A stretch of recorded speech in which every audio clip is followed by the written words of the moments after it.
travaille à ce qu'au sein de l'entreprise, enfin au sein du groupe SNCF, tous les agents puissent être traités sans discrimination. Et donc ça passe par des campagnes de sensibilisation, de prévention, donc soutenues par l'entreprise. Pour échanger autour de l'homophobie, puisque c'est l'objet de notre association.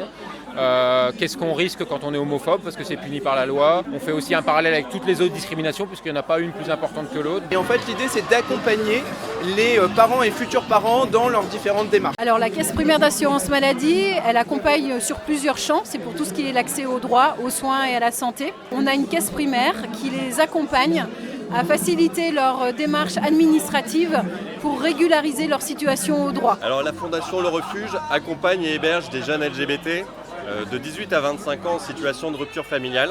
On se rend compte qu'il y a des thématiques qui impliquent les voyageurs directement.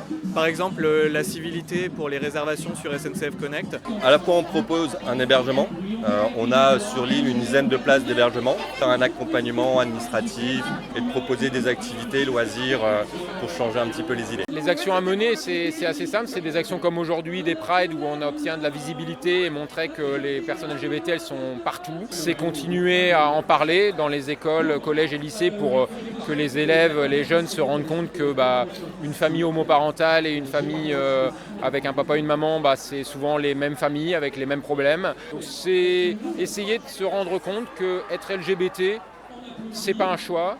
C'est comme ça et ça peut se passer très bien du moment qu'on est inclus dans la société comme tous les autres. On a la chance d'avoir l'adoption qui existe depuis 2013. Pour autant, on sait que dans certaines régions, ça reste compliqué. On a eu de la chance là depuis quelques temps d'avoir la PMA pour toutes. Alors ce qui nous dérange, c'est qu'elle n'est pas forcément pour toutes.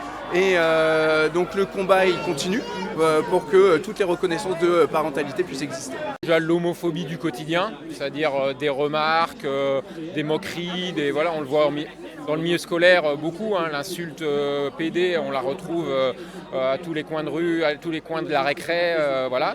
Et après il y a les violences plus fortes qui méritent de porter plainte, même les insultes déjà ça mérite de porter plainte, mais ça va être des insultes, des coups, frapper quelqu'un. Il y a les guet-apens aussi qu'on imagine un peu moins, en tout cas les gens sont un peu moins au courant. Je pense que l'idéal, ça serait que l'association n'existe plus. Ça voudrait dire qu'on aurait atteint une égalité pleine et entière. Je pense qu'avec un peu plus de tolérance et de bienveillance les uns envers les autres, on y contribue au fur et à mesure et puis chacun a sa pierre à apporter.